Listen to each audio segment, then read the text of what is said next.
তাবিজে বিশ্বাস করা যাবে না। বিশ্বনবী অসুস্থ হলে রুকিয়া করতেন, ঝাড়ফুঁক করতেন।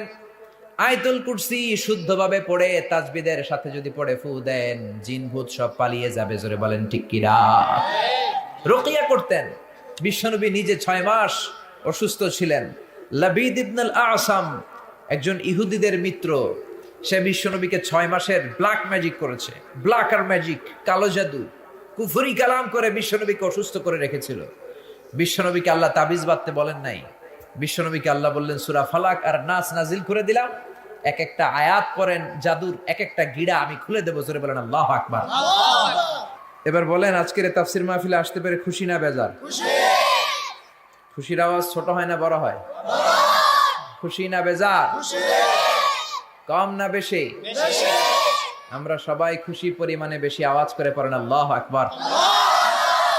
শুরুতেই মহান আল্লাহ রাব্বুল ইজ্জাত ওয়াল জালালের শাহী দরবারে অসংখ্য সুজুদ এবং শুকুর যে আল্লাহ তাআলা আজকে আমাদেরকে চমৎকার কোরআনের বাগানে মহাবিশ্বের মহাবিশ্বয় মহাগ্রন্থ আল কোরআন আল কারীম থেকে কিছু কথা শুনবার জন্য একত্রিত হওয়ার তৌফিক এনায়েত করেছেন।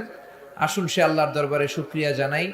আসুন সবাই মিলে আমাদের হৃদয় নিংড়ানো মানের সবটুকুন ভালোবাসাকে উজাড় করে দিয়ে সিংহ শার্দুলের মতো গর্জন করে আকাশ বাতাস প্রকম্পিত করে মন প্রাণ বুক মুখ একসাথে করে দেহের সবটুকুন শক্তি গলার এই মাঝ বরাবর এনে আমরা একটু চিৎকার করে পড়ি আলহামদুলিল্লাহ।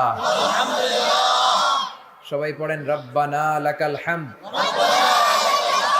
হামদান কাসীরান তাইয়িবান মুবারাকান ফীহি ইয়া রাব্বি লাকাল হামদু কামা ইয়ানবাগি লিজালালি ওয়াজহিকা ওয়া আযীমি সুলতানিকা লাকাল হামদু বিল ঈমান লাকাল হামদু বিল ইসলাম লাকাল হামদু বিল কোরআন।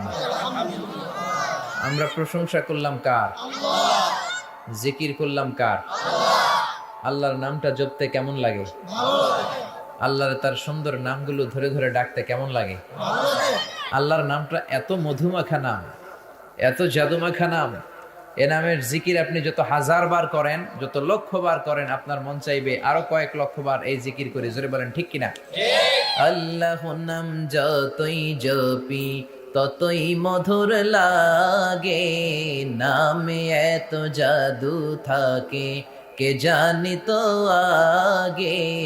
আল্লাহর নাম যতই জপি, ও নাম জপে প্রিয়তম, ও নামে জপে মজনু সম, ওই নামে পাপিয়া গাহে হৃদয়ে গোলাপে বাগে। আল্লাহর নাম যতই জপি, পড়েন আল্লাহু আকবার। এজন্য আমরা আল্লাহর নামের তাকবীর দিয়ে আমাদের সব ভালো কাজগুলো শুরু করি। আমাদের নামাজের শুরুতে আল্লাহর নামের তাকবীর আছে না নাই? এরপরে আজানের শুরুতে আছে না নাই? আমাদের 2 ঈদের নামাজে অতিরিক্ত 6টা তাকবীর আছে না নাই? এজন্য মুসলমানেরা সব সময় প্রশংসা করে কার? ইমানদারেরা সব সময় চায় কার কাছে? বিপদে পড়লে চাইবেন কার কাছে? সব সময় আমরা আল্লাহর দিকে ফিরি। আমরা আল্লাহ ছাড়া কারো কাছে চাই না। আমরা কোনো গণকের কাছে যাই না, আমরা কোনো জ্যোতিষ বাবার কাছে যাই না, যার কাছে যে আমরা ভবিষ্যৎ জানতে চাবো। কারণ ভবিষ্যৎ জানে তো একজন, তিনি কে? গণকের কাছে এই দেশে অনেকে যায়, এরকম আছে না নাই? বিশ্বনবী বলেন, মান আতা আররাফান ফাসাআলাহু আন শাইইন লাম তুকবাল লাহু সালাতুহু 40 লাইলা। কেউ যদি কোনো গণকের কাছে যায়, যে যদি তার কাছে কিছু জিজ্ঞেস করে, জিজ্ঞেস করার সাথে সাথেই তার 40 দিনের নামাজগুলোরে বাতিল করে দেয় কে? এজন্য কোনো গণকের কাছে যাবেন?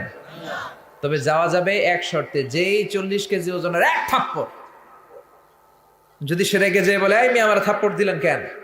আপনি বলবেন, তুমি তো গণক, ভবিষ্যতের সব কথা আগ থেকে বলতে পারো। আমি যে তোমারে আজকে এসে থাপ্পড় মারবো, তোমার তো আগেরই জানার কথা। আমারে দেখে তুই দৌড় দেস নাই কেন? জোরে বলেন ঠিক কিনা? এরকম জায়গায় জায়গায় গণকদেরকে ধরে ধরে যদি ধোলাই দেয়া যায়, এই বাংলার জমিনে কোনো গণক খুঁজে পাওয়া যাবে না। জোরে বলেন ঠিক কিনা?